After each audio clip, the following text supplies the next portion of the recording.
Tons of footage to go over today. We just came back from Burning Man. These are my camp mates. Yay! We had a great time. And we have so much to talk about. This is my Dustfish people.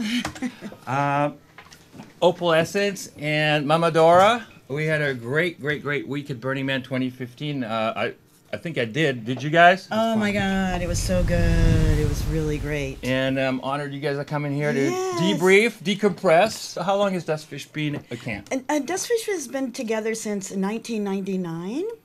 And Lord Huckleberry and I founded the camp with Nomi. So there was 3 of us that founded the camp. And I would say in all of this time, what Dustfish is it is a safe space for people to do art, performances, music, whatever they do. And so it's for people that are creative. But I think one of the main things is that it's a safe space, and it took me a long time to figure that one out. You're the founding mother. Yes. And it was a founding father who we lost about 2 years ago. So Lord. tell us a little bit more about Lord, who's ever present in everything we do. Everybody's always saying like, I know. Oh, Lord would love this. Lord Huckleberry would totally like bless this. So tell us more about the man that we lost and why his legacy is now living on. Lord and I met in Indiana in the early 70s. And Lord was coming to the awareness that he was a gay man. And in Indiana, there's not much you can do as a gay man. It's not a cool place to be. So his idea was to come to San Francisco to be gay. That's what you did. And the year was 1976. So he came to San Francisco to be gay. And I got here about 1979, and for me it was the same thing. I didn't want to have babies and divorces, and I just felt like what I really wanted was to be free. And him and I continued our friendship all the way until he died. And it was in the late 90s that we went to Burning Man, and it just blew our world open, because at Burning Man you can do just about anything you want. You have an idea, you want to be a personality, anything you want to do you can create at Burning Man. And in San Francisco too, at least traditionally, that's what got me here. Burning Man is like a microcosm within San Francisco. What does that mean to you now, Mama Dora? When did you get here? I got to San Francisco 10 years ago, and I was introduced to Dustfish 5 years ago. By a really good friend of mine. His name is Jay. He goes by a play name Cheap Tequila, which is perfect for him. And I was introduced to this family, and in this family you get to be yourself. You get to do what you want to do.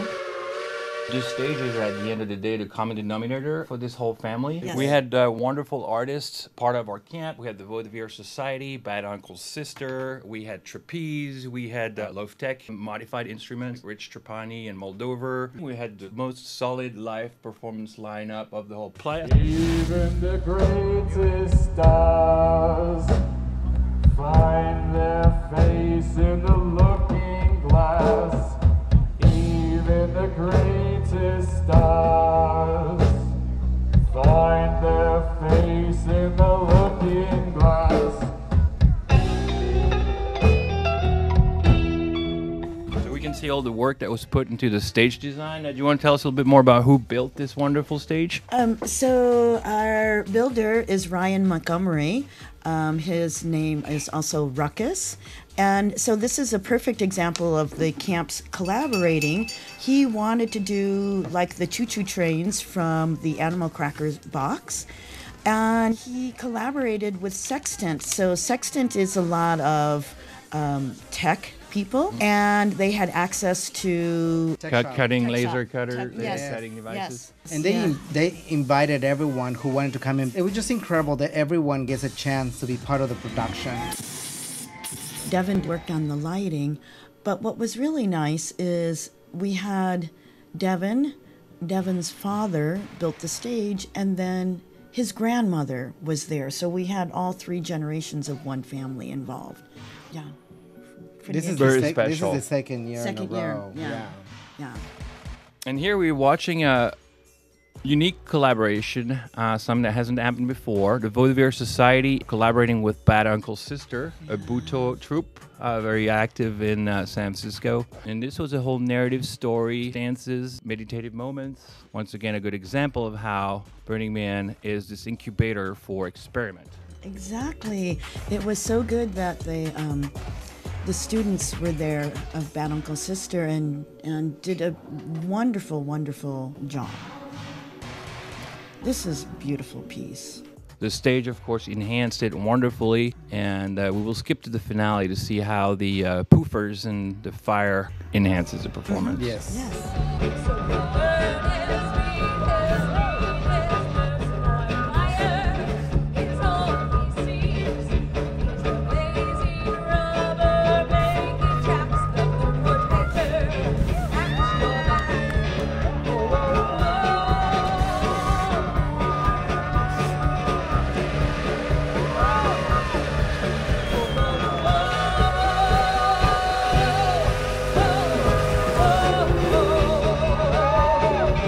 Everyone has space, and more than anything else is the respect that everyone has. I always say that this is not a gay camp or it's not a straight camp. Everything goes.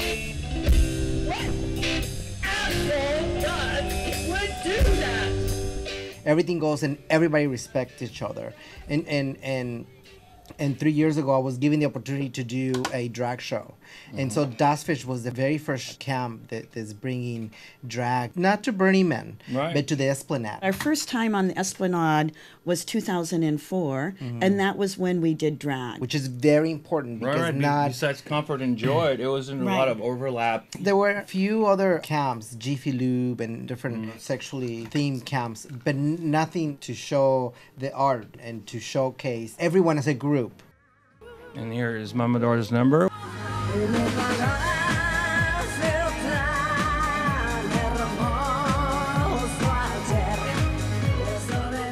Mamador, while the number unfolds, tell us a little bit more about where you'll be performing but now in San Francisco. Where can people catch your shows? So I've been working with a group with Ferocious Titties and the Stud on Tuesday nights, and that's called Meow Mix.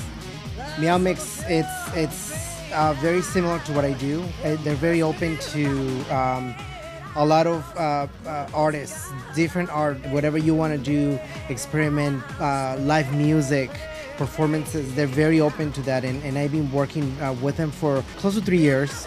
And every Tuesday we have a theme. I'm gonna be hosting on the 28th. I'll be hosting for Meow Mix. And this is when I'm taking off from stage, I think. This is when I'm running I think away we're from getting to that moment. Yeah. You surprised everybody with this exit. I was surprised that I did it. I had no idea what was going on. This is the Sextant Tower, and it's 52 feet high. Yeah, I think this is It's a stall. never seen before in the history of drag. It was so brilliant on Ramon's part to collaborate with, our neighbors within the village. And even, I don't think any of us knew. It was a complete surprise, which made it so wonderful. Yeah, I decided to do. I talked to Tori, who's the head of that Sextant camp, and he wanted me to do something spectacular. I was like, okay, let me work on it. I saw the tower. I had to rehearse. I did it about one time. Oh, you did rehearse it? I did rehearse it just once. With the trail? Did you rehearse with the the trail? trail and with heels, because I wanted to do this in heels. There was no way I can do it without heels. Yeah, let's watch for a second. Yeah. Okay. The full power of this show close.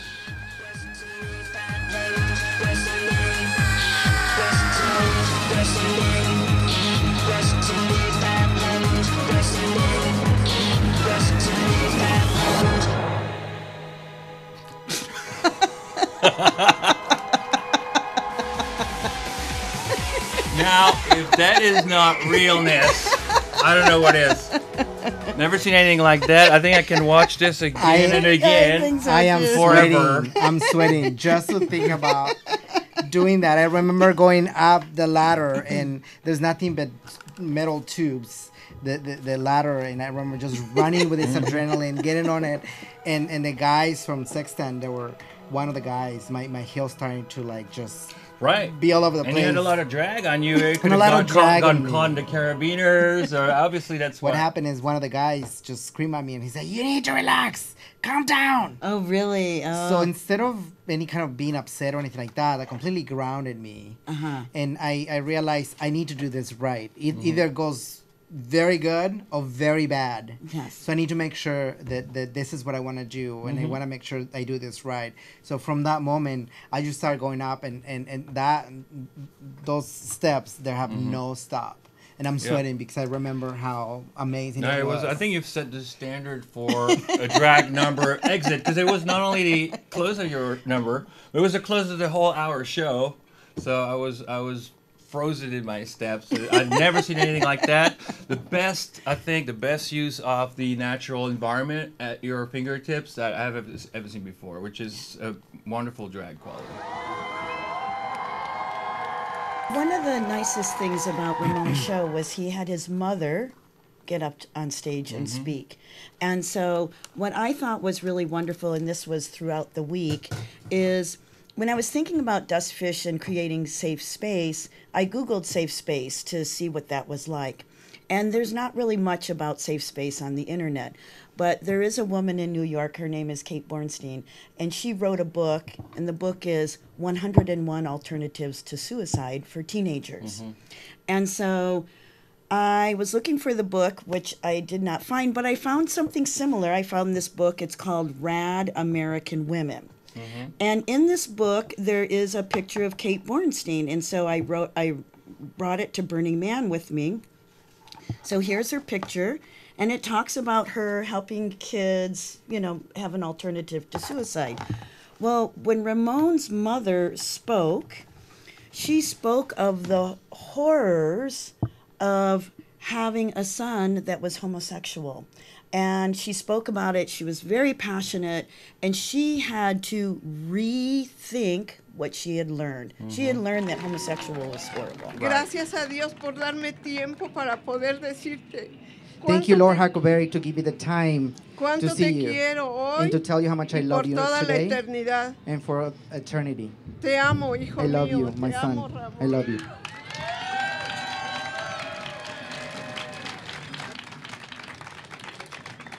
Gracias por su atención. Y Thank you for all your attention. discúlpenme. Thank you. My mother.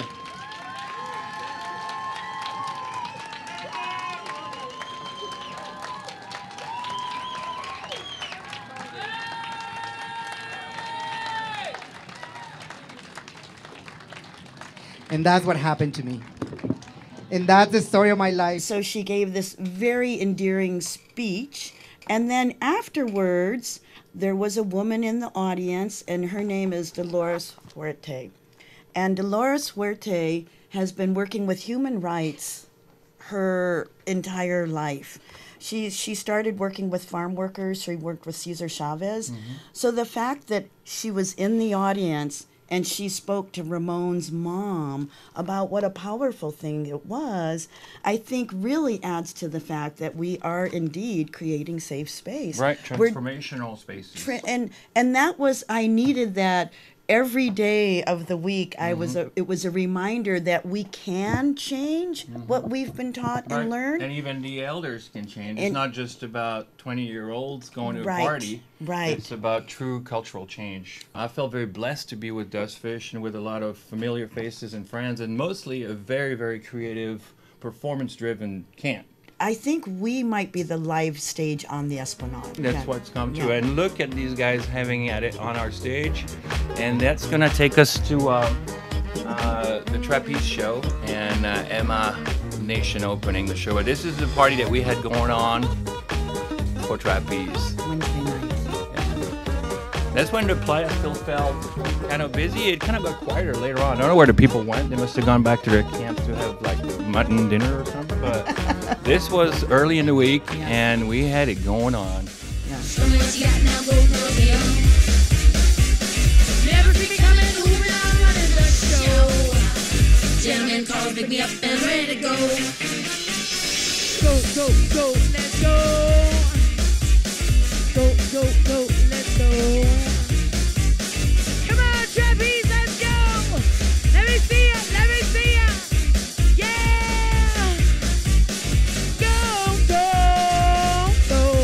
Come on, let's go, go, go. Raw footage straight back from the playa. Doesn't get any better than that. If you dig this music, if you like what you're seeing, Trapeze is a monthly show in San Francisco, and you should go.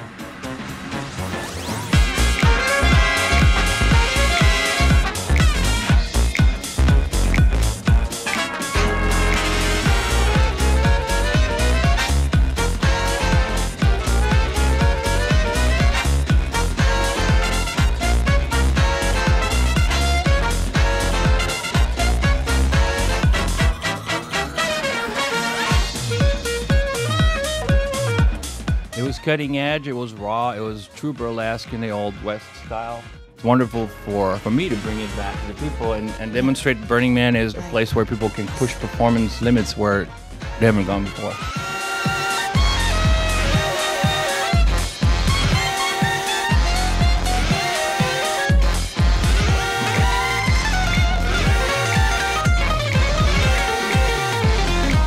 Stuff like this, you don't really get to see in one place, in one city. So that's what Burning Man is just one of a kind. Everybody be cool, it's the robbery! Any of you fucking pricks move! And I'll execute every motherfucking last one of you! Dustfish typically have done live music, live performance, anything live. And so what Dustfish would provide is a really wonderful sound crew, lighting crew, tech crew that would create a beautiful stage. Another thing about Dustfish is every year we have a different stage. A really nice thing is that someone will come up with an idea and we all get behind it and make it happen. So every year the Dustfish stage is different, and I think that keeps really great momentum in the whole Dustfish camp. Last year, we did a memorial to Lord Huckleberry. It was our first time on the playa without him. And that felt like a closure. It felt like we were closing a cycle. And we were thinking about maybe getting a little bit of smaller camp. But what happened, we did the exact opposite. We grew into a village. We took on 2 other existing camps. One is Skate Camp and the other is Sextant. And Skate Camp is local. And what they do is they build skate ramps out at Burning Man. And after the event, the skate ramps are donated to communities that could really benefit from having skate ramps. They do a lot of awareness about girls skating. And then Sextant created a 400-foot zip line. And so because we had been on the playa for so long, it only made sense that we would expand and take these other camps with us. The benefit was how much we shared resources, how much we shared knowledge. In any kind of situation, we knew who was the most knowledgeable about whatever was needed. So it really added to a fabulous year. We take care of each other. You know, sometimes one person's gonna be drunk and the rest is just gonna be protecting them and making sure they're not too overheating, they're not too cold. Right. Because one night it might be you that you might be sleeping outside next to the bear barrel. Do you feel this is still true of Burning Man today in 2015, where a lot of the demographics is changing? Do you still feel like that core helpfulness and brotherhood system is still in place? You know, I think there's a little bit of disconnect at Burning Man, and I feel like that's why people go there, is to experience this sense of being connected.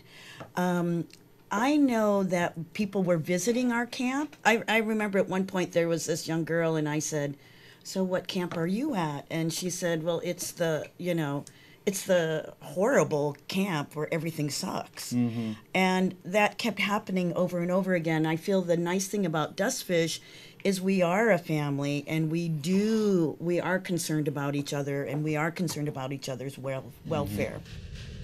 Thank you so much for coming. Thank you. Love it. Thank you, Benoit. And this has been our show. Thank you. Thank you. Thank you very much. See you next bird.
to a